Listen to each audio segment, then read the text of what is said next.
হয় মই এইবিলাক টেকনিকেল মেকানিকেল এইবিলাক কাম বহুত আগৰ পৰা কৰোঁ আৰু কেতিয়াবা আমি কোনোবা বস্তু জানিবৰ হ'লে আমি গুগল বা ইউটিউবত চাৰ্চ কৰোঁ। তেতিয়া মোৰ মনত আহিলে যে ময়ো এইবিলাক ভিডিঅ' নবনাওঁ কিয়, বহুতো মানুহে মোৰ ভিডিঅ' চাব পাৰে বা মোৰ ভিডিঅ'ৰ পৰা কিছু শিকিব পাৰে। আৰু যেতিয়াৰ পৰা মই ছ'চিয়েল মিডিয়াত আহিছোঁ আৰু ভিডিঅ'বিলাক দিব আৰম্ভ কৰিছোঁ, মানুহে বহুত সঁহাৰি পাইছে। বহুতো জেগাত তেনেকুৱা হয়, বাটে ঘাটে মানুহে মোক পায় আৰু কয় আপোনাৰ দাদা ভিডিঅ' এইটো দেখিছোঁ, দেখি পেলাই মই এইটো বস্তু ঠিক কৰিছোঁ। তেতিয়া মোৰ মনত আৰু বহুত ভাল লাগিছিলে আৰু মই আৰু সাহস পাইছোঁ। তেতিয়াৰ পৰা মই কণ্টিনিউ কৰি গৈছোঁ। হয় আগতে মই ধৰি লওক মেকানিকেল কামত ইমান পইচা নাই, কোনোমতে আৰু চলিব পাৰোঁ। আৰু যেতিয়াৰ পৰা মই ছ'চিয়েল মিডিয়াত আহিছোঁ অলপ কিছুমান টকা মানে উপাৰ্জন কৰিব পাৰিছোঁ মাহেকত।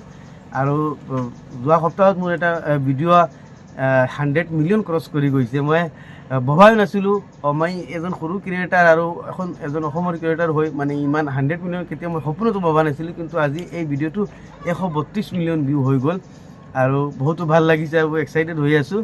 আৰু মোৰ এটা সপোন পূৰণ হ'ব। মোৰ এটা সপোন আছিলে, মোৰ এখন ঘৰ বনাম আৰু যিটো ঘৰ মই অলপ বিটি বনাই ৰাখিছিলোঁ আৰু সেই কামটো এতিয়া মই মানে সম্পূৰ্ণ কৰিম। এই যিটো ভিডিঅ'ৰ পৰা মই টকা অলপ পাম সেইখিনি দিয়ে। এইটোতো মানে গাইডলাইন্স নপৰে যে ৰুলত নপৰে আমি আৰ্নিংটো কম, কিন্তু মোৰ ঘৰখন হৈ যাব। মোৰ সপোনৰ যিখন ঘৰ আছিলে সেইখন কমপ্লিট হৈ যাব।